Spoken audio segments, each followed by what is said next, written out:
शीतकालीन सत्र विधानसभा में सपा विधायक ने किसानों की समस्याओं से भरा मुद्दा उठाया।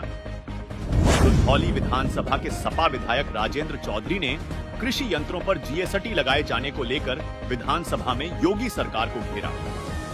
किसानों के उपयोगी उपकरण पर जीएसटी लगाए जाने को लेकर सरकार से पूछे सवाल। सरकार द्वारा लगाए गए कृषि यंत्रों पर जीएसटी हटाए जाने की मांग। किसानों की समस्याओं को लेकर सपा विधायक महेंद्र यादव ने कल ही सौंपे हैं ज्ञापन। उत्तर प्रदेश में 70% लोग खेती किसानी पर आश्रित हैं। ये सरकार भी किसानों के लागत की दूना लाभकारी मूल्य देने के आश्वासन पर आई हुई है। मैं मानवर कहना चाहता हूं आपसे कि ट्रैक्टर जो 5 लाख से 10 लाख के बीच मिलता है, 12% आप जीएसटी लेते हैं, 1 लाख रुपया ट्रैक्टर पर जीएसटी है। कंबाइन जो 25 लाख की है, 18% आप जीएसटी लेते हैं, लगभग 1 लाख 20 हजार लेते हैं। आपका थ्रेसर 1 लाख के आसपास मिलता है, इस पर 18% जीएसटी है, आप 18,000 लेते हैं। हैरो पे 50,000 मिलता लगभग है, 18% पे 9,000 लेते हैं। कल्टीवेटर आपका 20,000 मिलता है, 18% पे 3,600 लेते हैं। भूसा मशीन 3.5 लाख की मिलती है, 18% जीएसटी आप 63,000 लेते हैं। लेबलर, लेजर, डिस्प्लाउ, टीपर, मिट्टी लोडर, ट्राली, इस सब पे अगर मिला दिया जाए मानव जो अनुमानित लागत है उस पे ये 7,54,000 सरकार एक किसान से टैक्स लेती है जीएसटी के रूप में। इतना ही नहीं मानव, जो मैं कहना चाहता हूं, पर्यावरण को सुरक्षित करने के लिए सुप्रीम कोर्ट भी चिंतित है, हम सारे लोग चिंतित हैं। जो पर्यावरण को सुरक्षित करने के लिए पराली नष्ट करने वाले यंत्र हैं, जैसे सुपर सीडर मानव 3,50,000 का मिलता है, 12% जीएसटी है, इसमें 42,000 जीएसटी लेते हैं।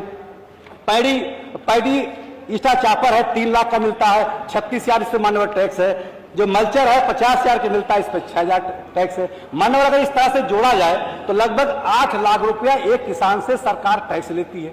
और ये दूसरी तरफ कह रहे हैं कि हम किसानों के लाभकारी मूल्य दूना देंगे। मानव कहना चाहता हूं, ये टैक्स की दर कम होनी चाहिए। अभी अक्षय ऊर्जा के लिए इन्होंने तर्कसंगत कर दिया 5% टैक्स, और किसी उपकरणों पर 12% से लेकर के 28% जीएसटी है। मानव बहुत ज्यादा है, किसानों के साथ मुश्किल है।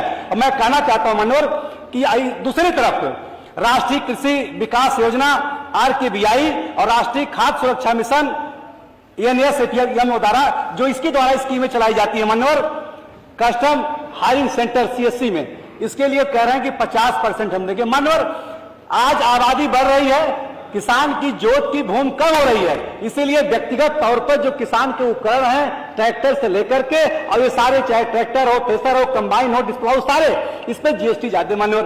इसलिए मेरा सरकार से कहना आग्रह है कि जीएसटी को शून्य किया जाए या तर्कसंगत किया जाए, इससे किसानों को बेहतर उसका लाभ मिले। मनोहर कहना चाहता हूं आपसे कि हिंदुस्तान में उत्तर प्रदेश में खेती किसानी में जो मशीनीकरण का दर है वो मात्र 45% है। वहीं अमेरिका में 95% कृषि उपकरण उपयोगी रहते हैं। ब्राजील में मनोहर 85% है।